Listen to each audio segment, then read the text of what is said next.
Did you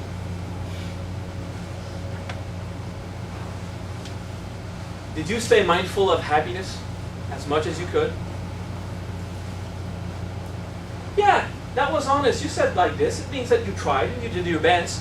It took me 15 years to get to a point where I'm 90% of the time is mindful. And the other 10% of the time, I'm just very attentive of what I do.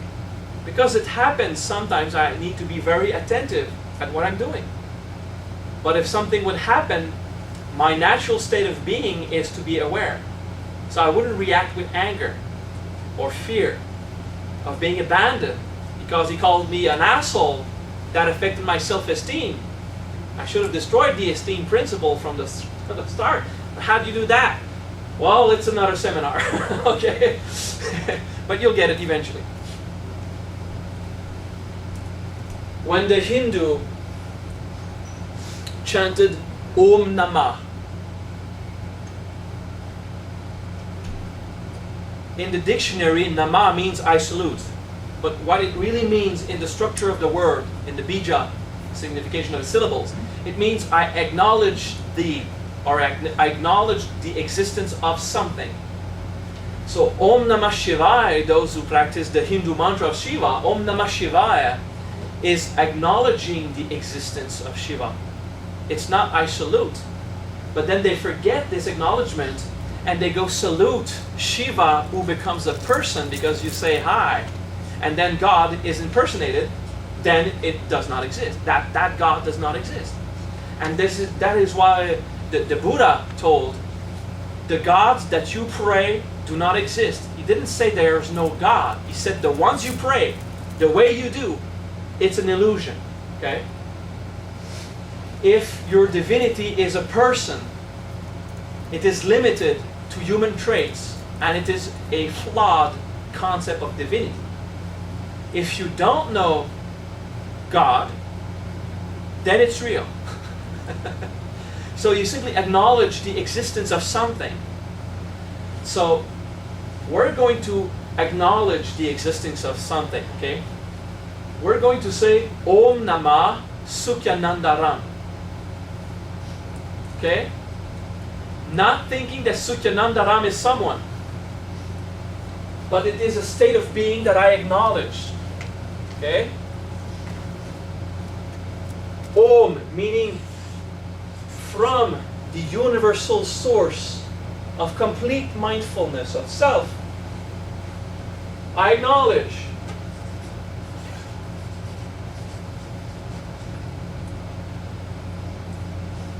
The I at the end, because it is followed by an A, becomes a Y. But that is only grammar, okay? It really isn't an I, just an I, Suki. But you say Sukyanandara, okay? Om Namah Sukyanandaram. I acknowledge the existence of happiness, of bliss, and that this experience is pleasant. Okay? And bliss is not this explosive thing that overwhelms you. The overwhelming bliss comes a few rare times. The bliss that is always there is just a subtle, peaceful state of being, which is one tad above boring. Okay? There's boring, nothing happens, and the fact that it's cool. Bliss. Okay? So we go around in this state. Om Namah Sukyanandaram. Okay? So if you do it once, you just want to do meditation. Okay? It's rolling, okay. If you only want to do meditation, you meditate, Sukyanandaram. Sukyanandaram. Absorbed in meditation. But when you do something active, you want the universe to acknowledge this. Om Namah Sukyanandaram. Okay? If you don't want to use the Sanskrit words, you need to do something more than contemplate happiness. You need to acknowledge that this experience of happiness is not limited to your body.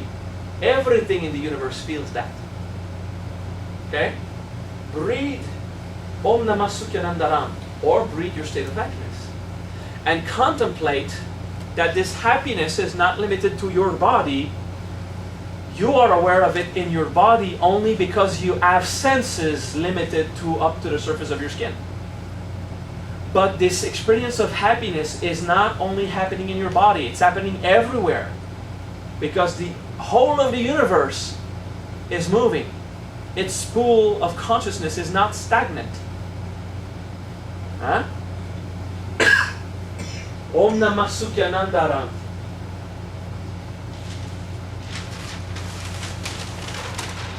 Happiness is felt in my pool of consciousness because it's come from the universe. It comes from a state of higher being. It comes from the fact that if I am conscious, a squirrel is conscious, a larva and a cell is conscious, everything is conscious up to the level it is capable of experiencing it.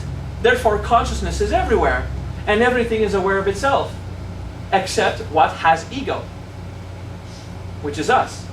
Because ego is, I'm taking care of what's outside of me. Okay? That's ego. To bring this power back in you, we call this integration. You integrate it in you.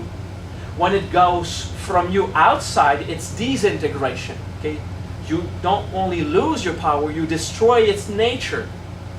It just falls back in just universal consciousness at the level it can do in empty space, which is pretty conscious of itself, by the way. But you'll get this when you get states of samadhi. Does this make sense? We're trying to make sense. I'm teaching the Taoist secrets of immortality in a way that they have not yet been taught, because they always teach it in the traditional Taoist way, and you were not born in China 2,000 years ago, and you can't really grasp the subtleties of what they mean. So I learned the wisdom of immortality from Taoists, but also from Siddha, some Hindu saints, okay, who use a more Hindu approach, and then they personify Shiva, and they say it is Indra will give you that, and then the Durga will come and take over, but we're not speaking of divinities here, we're speaking of states of being. Srinava is not a person with a third eye and 1,000 arms, with blue skin, no. That's an image we use to display what we felt, those who felt it. We express ideas, but you don't know the code to interpret the image of Shiva dancing with 1,000 arms. You don't know that. So you think, oh, it's a statue, it's some kind of idol that people pray. No, they pray a state of being. Shiva is the motion. Shivagam is the motion of the motion. Shiva is the fact that it is constantly transforming itself into its new discovery of itself. Okay? I had been chanting Om Namah Shivaya for the last few months, realizing that translation of I honored the divinity within me. So what you're saying is maybe going beyond the ego of even looking at the divinity within me, and now looking at bliss and looking at what that divinity creates. I love your question, thank you.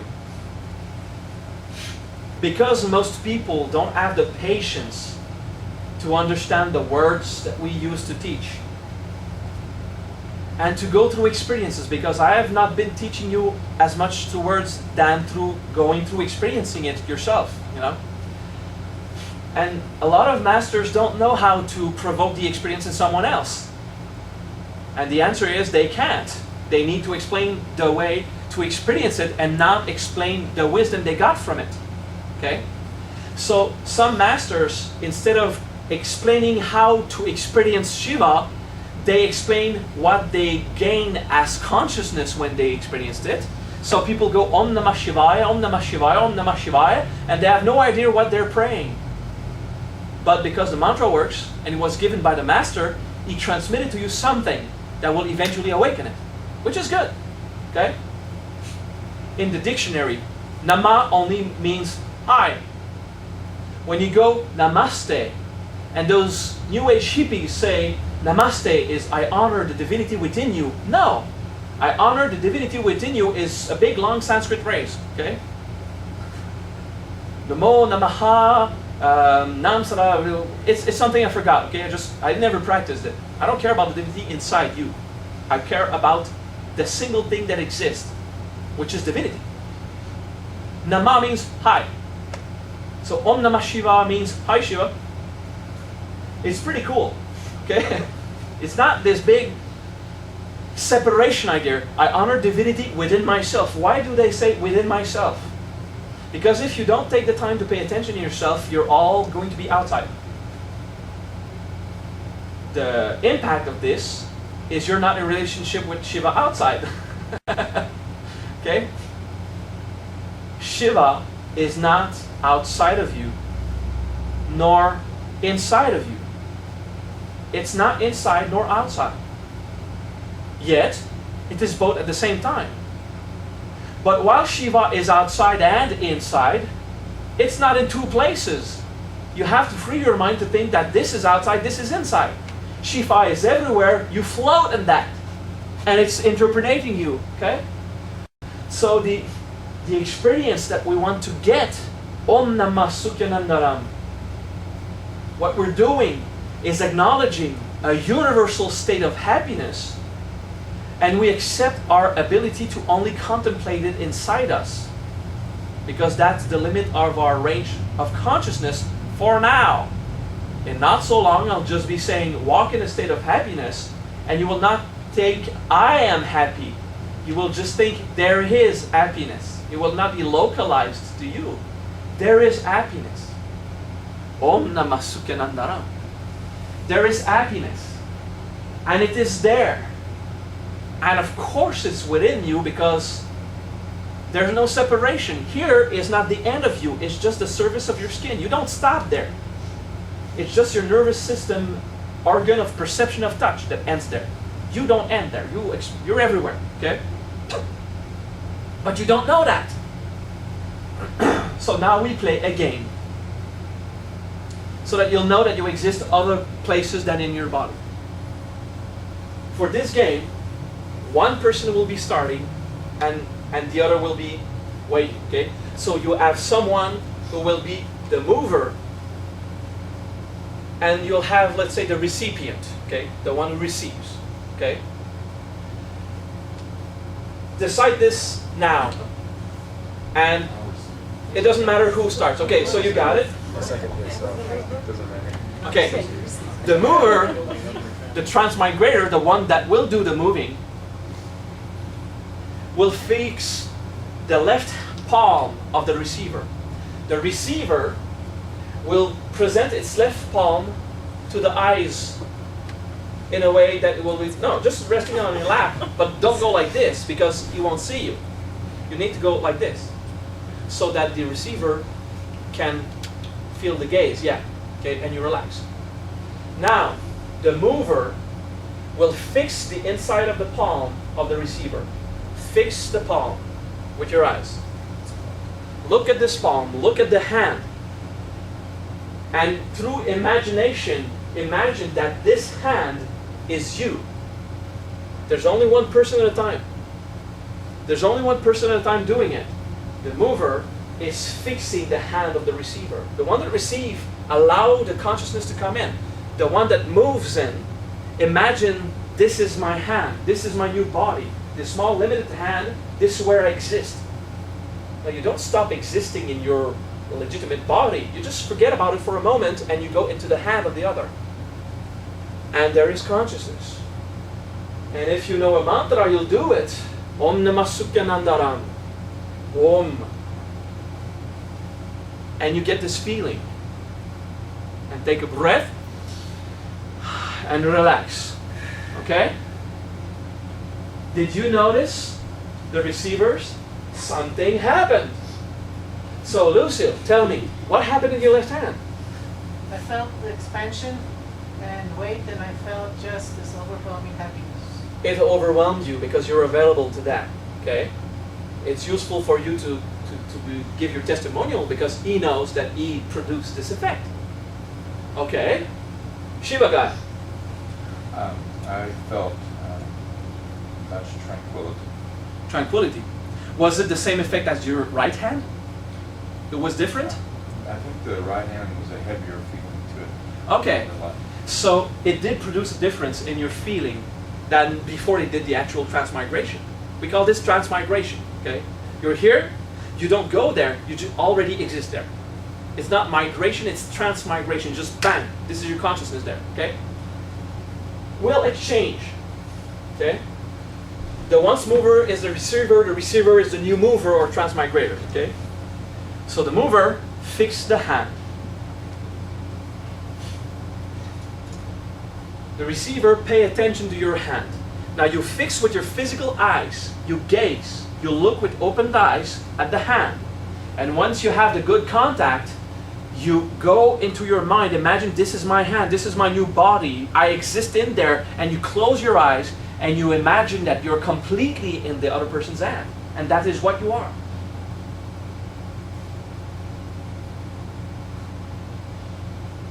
And then you will think the mantra, Om Namah Sukyanandaram. Only the mover. The receiver observes. You take a big breath and you come back.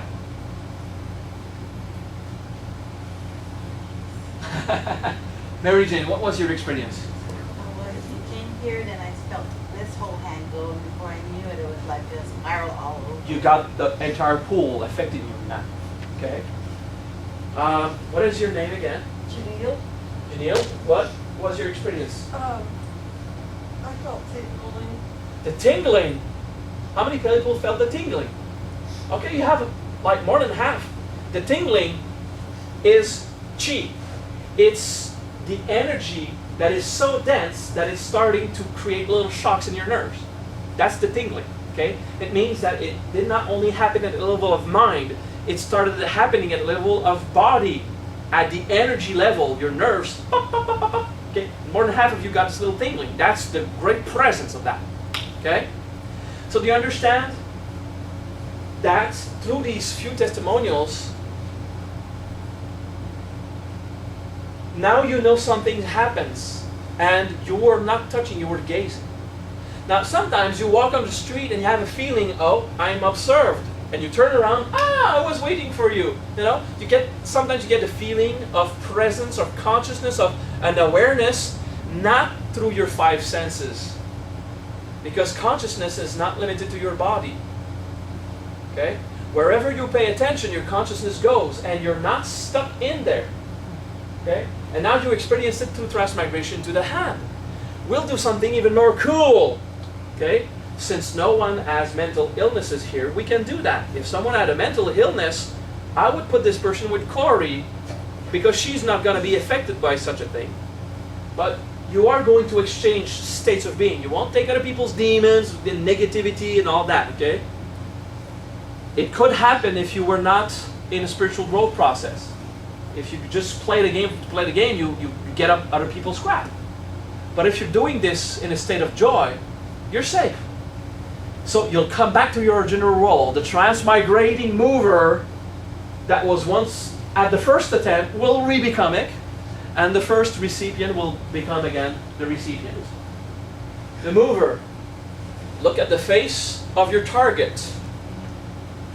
Look at the face and shoulders, and from there make contact with the face, neck, and shoulders, and from there close your eyes and get into the entire body.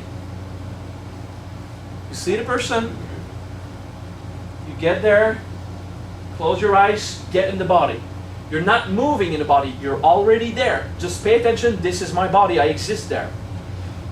And from inside the body, Om Namah Sukyanandaram, and you see all your new body cells, which were not yours a minute ago, are enjoy. And breathe.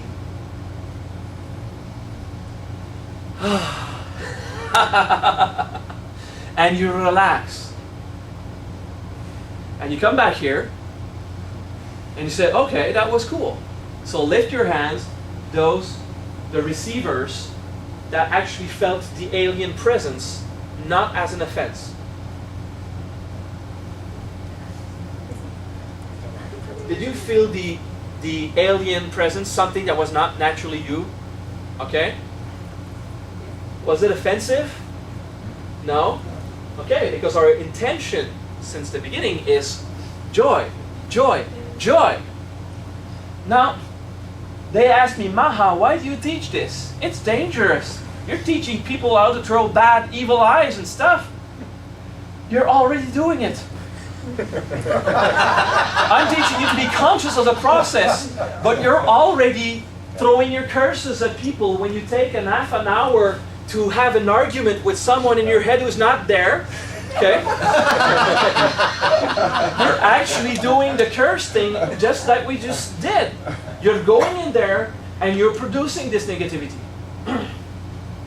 Oh, you just love yourself right now, do you? So we're changing moves where you're going back to the second setup. The new recipient receives, the new transmigrator transmigrates, or most. Body contact, close your eyes, go there, exist there. Om Namah Sukyanandanam. Happy, blissful pleasure. Om Namah Sukyanandanam. Deep breath. And come back. All right. Tell me, Jeff, what was your experience right now? Wave or ripple energy. Wave ripples? Yeah, Yeah. there's like, Okay. Sean?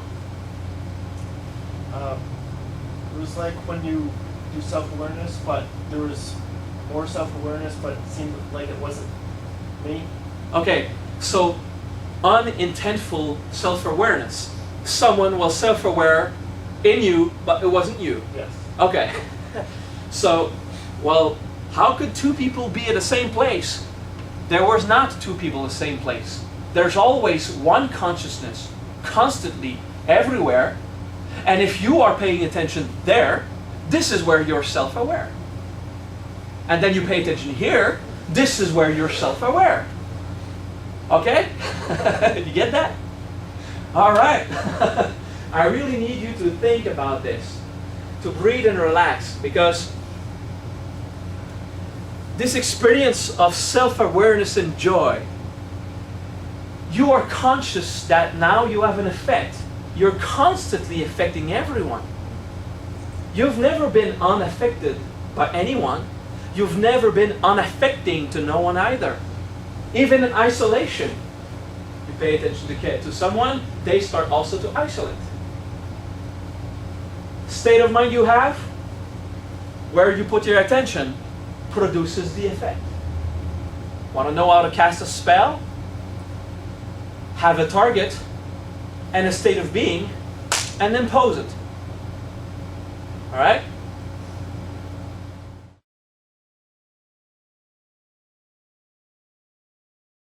Okay, so I'm resuming. The last little prank I did, I asked the receivers to simply resist. And none of the transmigrators could go in. It was just like, and you said it was palpable? Yeah, it was palpable. It was almost as if there was she was talking about a brick wall. I didn't feel a brick wall. It was almost like a bubble. There was like a bubble there that I... And it was something that had an effect that was extremely objectively observed. It was concrete, it was obvious, it was tangible. Yeah. Okay, so you got that? The fact that you can resist? Now if, because of the experience of fear, you start resisting, you will die. Be vulnerable. Accept the flow. Okay? I told you that you could resist. And because of fear in your ego, you'll say, oh, I simply have to resist. No one will affect me. And what you're cutting yourself away from is that. That's the first thing that you're cutting yourself away from. It's your pool of consciousness. It's your own self-awareness, your own flowing. You need to have an input and an output that flows, and it needs to be moving. All right? You understand? I showed you that you had the power to cut out. And this power, the ego knows how to use. And he calls it denial. I'm gonna tell you what denial is. It's fear, shame, and pride. And in someone willingly cutting you out, even just for an exercise, he uses the natural power of the ego called pride. No, you're not coming in. And it is a state of control, a behavior of persecution. You invoked the ego to create that wall. Okay? I'm just telling you that this is what you did, so that you'll become aware of this wall. Now you go in the wall, breathe, and dissolve it. Those who put the wall, just because you paid attention at the blocking off, you still have it. Go in there, relax it. Look at your abdominal muscles. Look at how tight they are. Relax your abdominal muscles. Relax denial. No, tight, I'm afraid. Oh, I'm ashamed I have to hide, or you won't do this to me, and the abdomen just tighten, okay? Relax. Okay. I showed you that you can block it off, not because I wanted you to know how to do it. I want you to be aware that this is what you do when you're in a state of refusal of denial, in fear, shame, or pride. And that will hurt you. That will prevent you from being in a state of Sukyanandara. Because you can't be paying attention to a wall outside of you if you're going to be connected to your source and the outside as one flow. Alright? Sukyanandara. And you have to develop faith. Faith is not courage.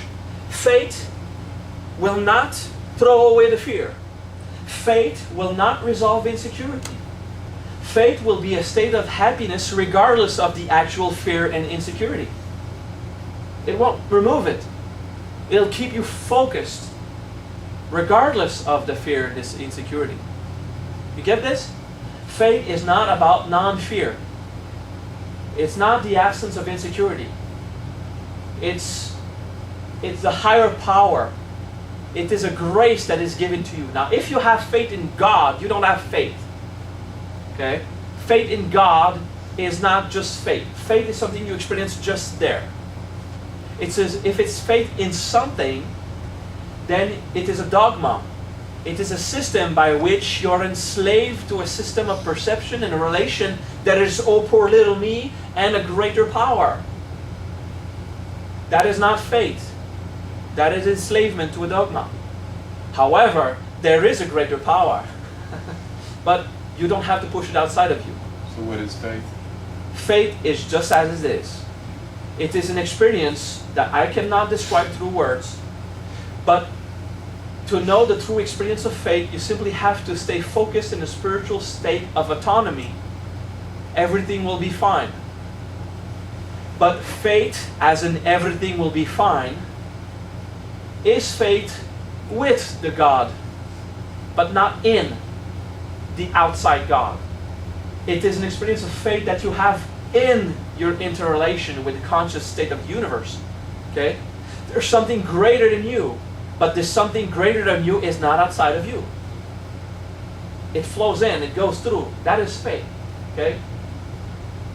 The Jedi say the Force flows through you, and you control it and it controls you, and then you don't control it and it doesn't control you, and you just flow with it. Okay? For the Jedi fans. Well, I like this Jediism. I like it. So, this experience of faith in life, but not in life as in an outside God. Because when I say a faith in God, you immediately have a face, or the old geezer standing on his cloud, or the Shiva with 1,000 arms. Not that God. If I say, have faith in life, I'm not meaning faith in life as in the random series of events that occur because of chaos theory. No.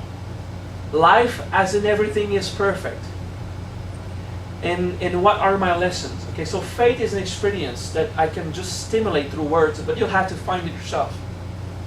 But when you have insecurity, sink at the bottom of your insecurity. Don't try to push it away. Go sit there and wait for it to reveal the truth. which will be what are you insecure of? And your mind says, oh, I'm insecure of lacking money. No, you're insecure of something else. Okay, go find it. We will have other classes to speak about that.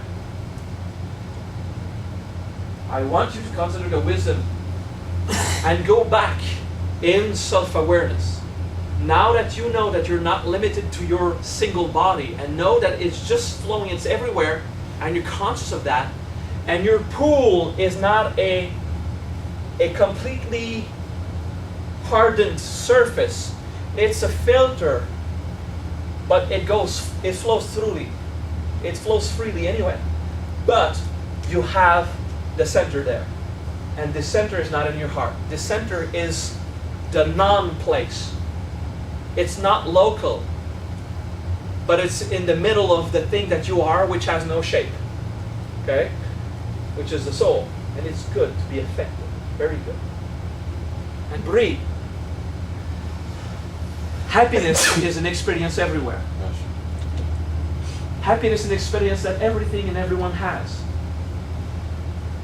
If you like the mantras, you acknowledge that. Om Namah Sukyanandana.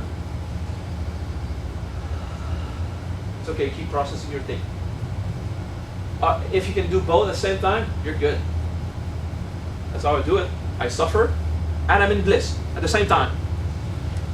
It's just because you're not used to paying attention to everything.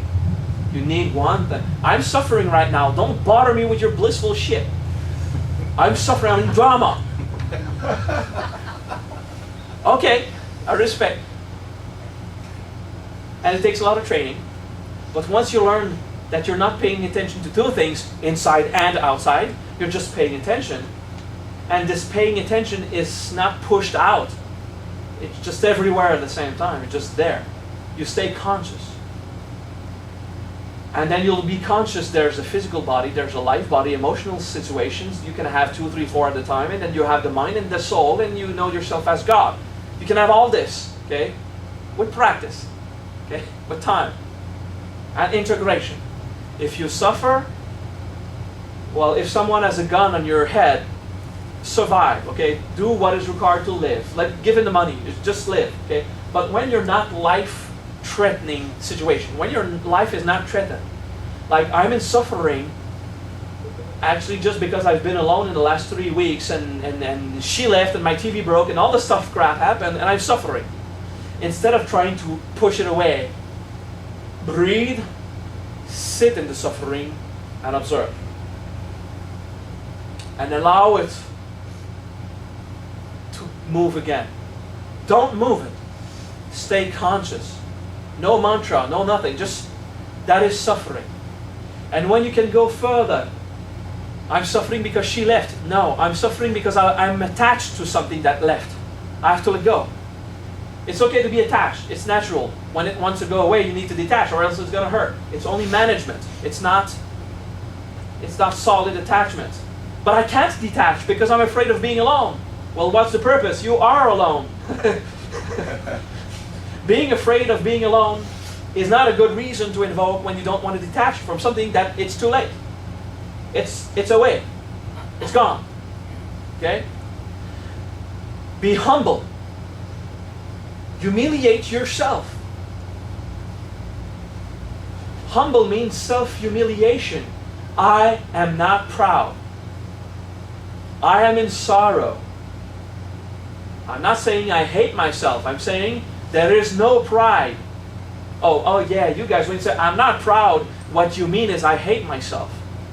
No, don't hate yourself. Just snap out of the pride.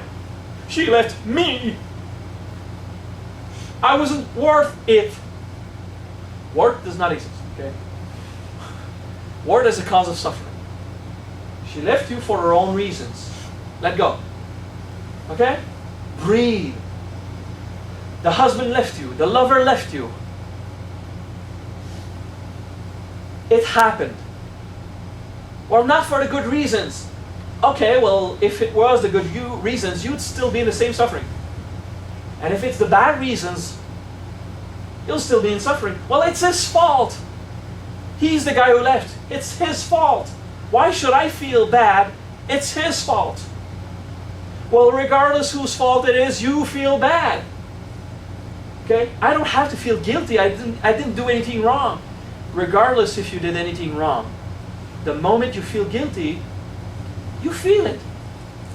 Okay? Feeling guilt does not require that you did something wrong. It requires that you think that you did something wrong if you did all your best. You do all your best, and someone says, you just did crap. You're still gonna feel guilty. Because you allow the other to have power over your state of being. The solution is not to harden yourself. I will not feel guilty. I did my best. You're just a piece of crap. I don't feel guilty. I don't feel guilty. No, that doesn't work. You have to go sit in the guilt and wait for it to pass. Okay? Sit in there. Allow it to move. Breathe.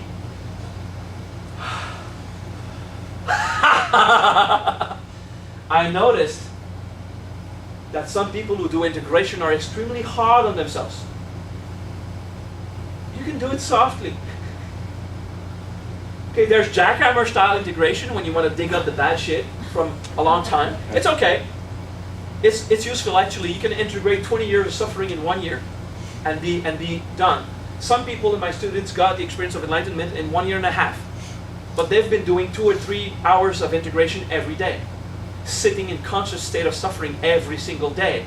And after their period, going back in the mindful state of joy. Because if you're just sitting in suffering, you're stagnant. It has to move. It has to move. You need to accept there is suffering. And then you need to accept there is joy. Most of you have trouble accepting there is suffering. Accept it. Only one person in here has trouble accepting that there is joy. I love you so much. But that's an issue that he has to just say, okay, let's do it. Okay? Refusal of joy is denial because of pride, shame, and what was the other one? Oh, fear. Oh, what, of being alone? Shit, already happened. Didn't change a thing. Just be happy. What? You hate me? Burn, motherfucker, burn. He told me, burn, motherfucker, burn.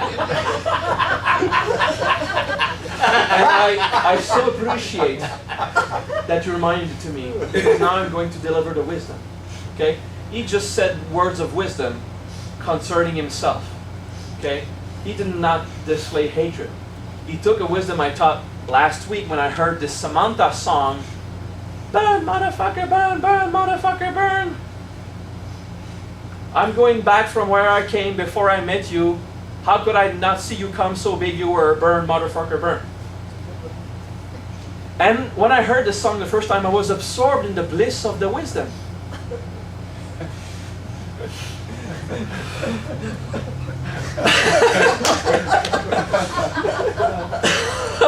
You can't take the time to integrate. If you want to be enlightened, you have to perceive at the level of enlightenment and stop judging and take the things exactly as they are, divine experiences, Buddha level experiences, or else you don't go into Buddhahood. So burn is fire. Fire does two things. It destroys the things to which we are addicted. It destroys the objects that we are so attached to. And it creates lights. So through the fire that burns, we are freed from attachment and we attain enlightenment. That is burn. And I love to take myself to be in some kind of intercourse with the Divine Mother. So motherfucker for me means to dwell in Vishwa Shakti and Divine Mother Maria. Because I heard it at the level I perceive. She probably was angry in a state of denial, blaming someone else of some sort of crap. But then she goes on. I'm going back from where I came before I met you. I'm going back to heaven. How could I not see you come so big? You are God.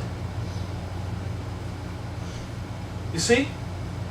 I was thrown something that was expected to be a celebration of suffering. And I said, that is God, that is Buddha, that is Christ, and that is wonderful wisdom. Because each word I heard was to burn the causes of suffering through contemplation of this so immense thing I could not see before, that will bring me back to the original place, which is heavens, which is where I live, and heavens is right here. And I'm screwing with Divine Mother, which I pretty like the idea.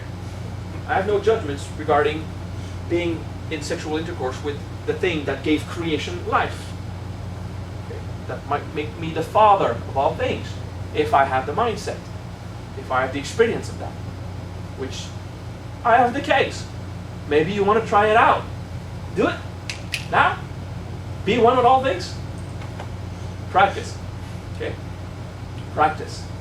To be one with all things, you need to stop separation. To stop separation, you know to know what separation is. How can you know what separation is? You have to observe it. You have to contemplate it. What is separation? What is so painful in separation?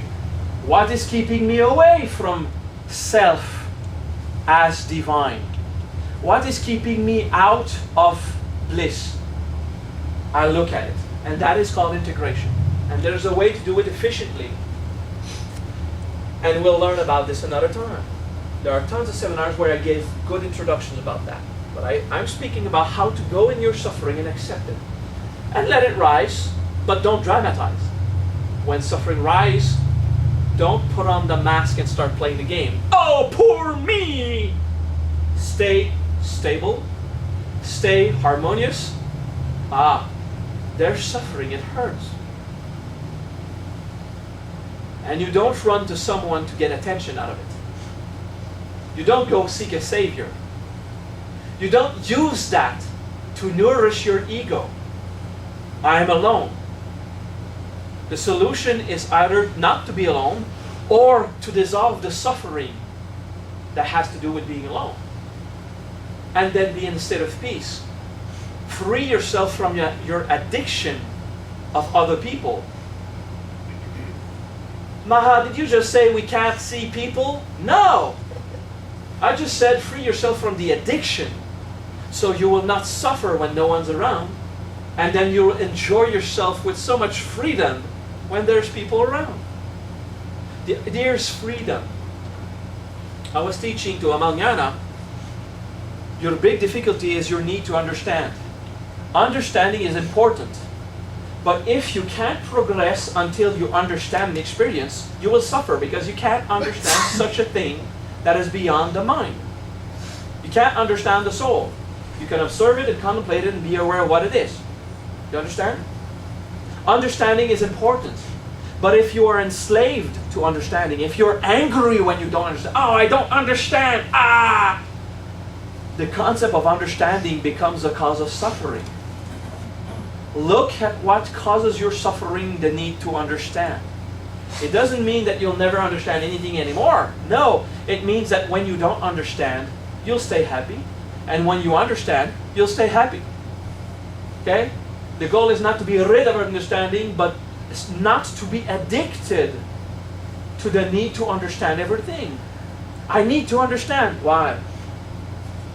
And if you take the time, you'll say, because without understanding there's ignorance. That's bullcrap stuff taken from some new age thingamajig that you can throw out answers like this that you've learned by heart. But if you go inside, you will see, but by the way, lack of understanding if it is ignorance, yes. But what causes suffering when you don't understand something? You're not in control. And you're afraid to be aggressed because your mind is not in charge. Well, you won't understand the soul. You won't understand the self. You'll experience it. You'll be conscious of it. Oh, what is your soul? Self-awareness. That's your soul. Your human is what perceives. Your soul is what experiences. Your human perceives stuff. Your soul, yourself, your being is what you experience through the perception tool. Okay? Some people say, this is what I am, and I have a soul. It's a misperception. You are a soul, and you have that. Okay? It's the other way around. You are the soul, you are the thing that experiences, And you have the perceptive organs, you have the mind, you have the heart, the energy, and the physical body. You have that, okay? For a while. Because what you experience is permanent, unbreakable, and what you perceive is impermanent. It will never stay. Nothing is forever. Because it flows, because of Shiva. Okay? In Buddhism we say because of Avalokiteshvara. In Christian we say it's the Holy Spirit. It moves. Okay? Yes? So tonight, I'm feeling you're saying mostly that the more we concentrate on awareness from the soul to awareness, then the addiction and the suffering will keep fading. That Okay. is dissipating. The more I we understand have your question. I'm not going to answer through words, but through experience, like I like to do. Everyone, pick a moment in your life where you wanted to have control over a situation and you did not, and because of that you suffered.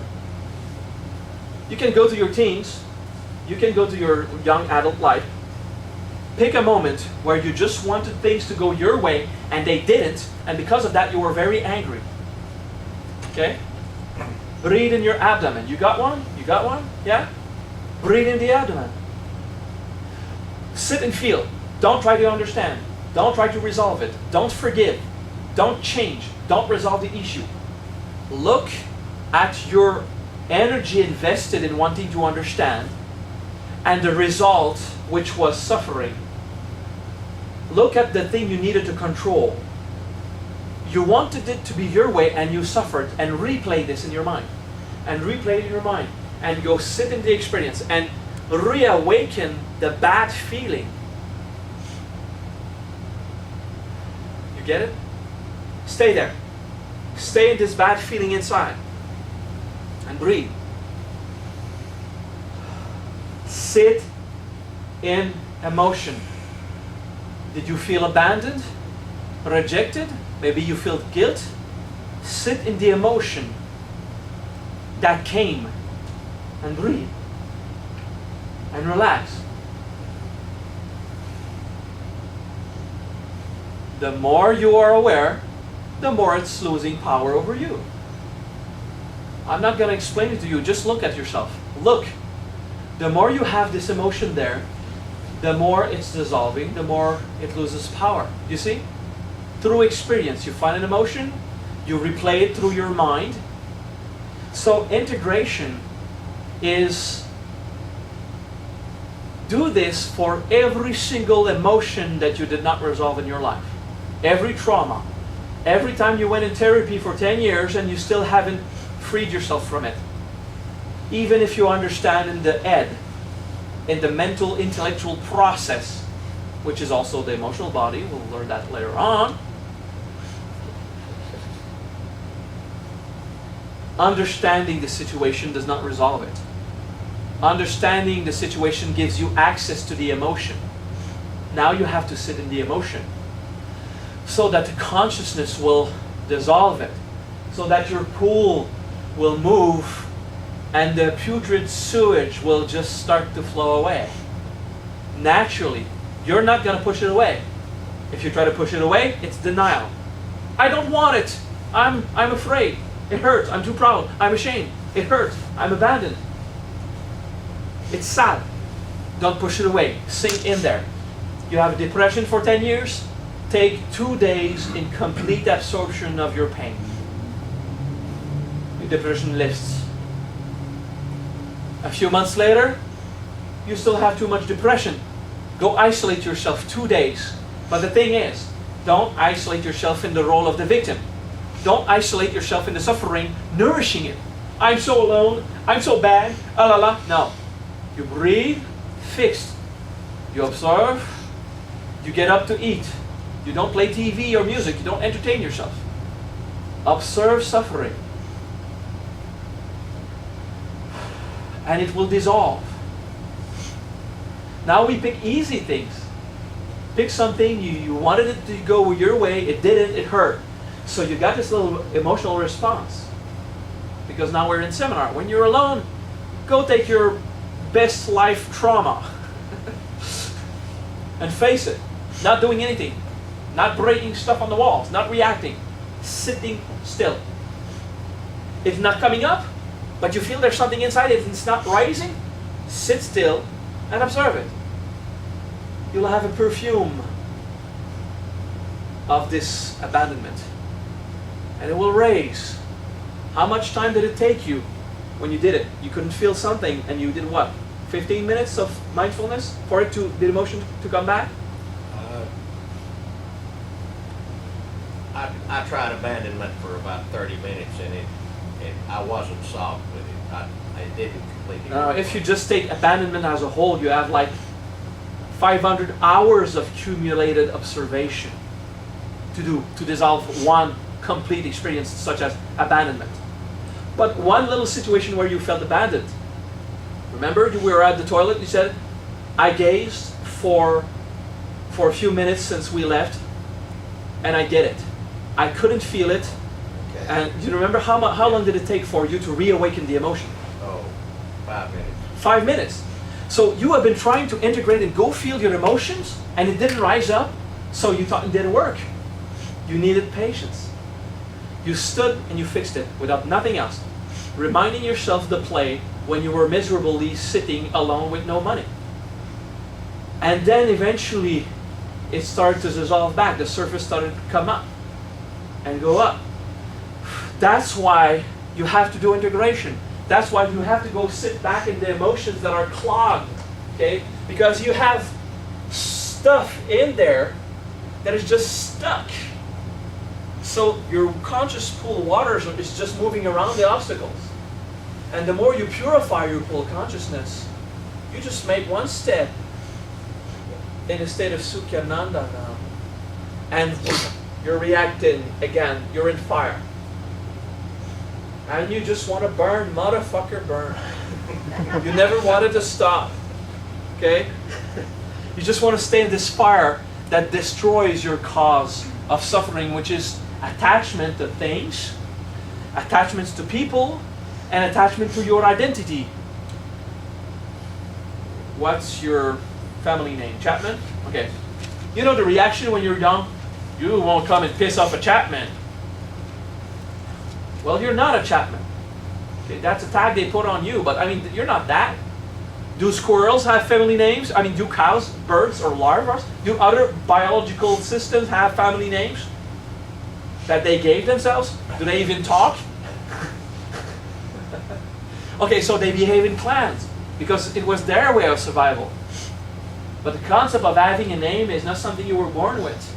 You were born empty-handed with no possession. Before your birth, your mother was not your mother. And after your death, your mother will not be your mother. Once you die, no more relationships. No more identity. You cease existing. What remains is the soul. But from the mental body and below, down to the physical, nothing remains. All will be destroyed. The ghost will fade off in consciousness eventually. And the soul will want to experience more until it is done. Okay? Whew.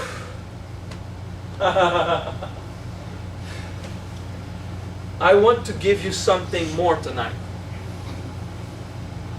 But we need a 5-minute break to relax. Try to be mindful.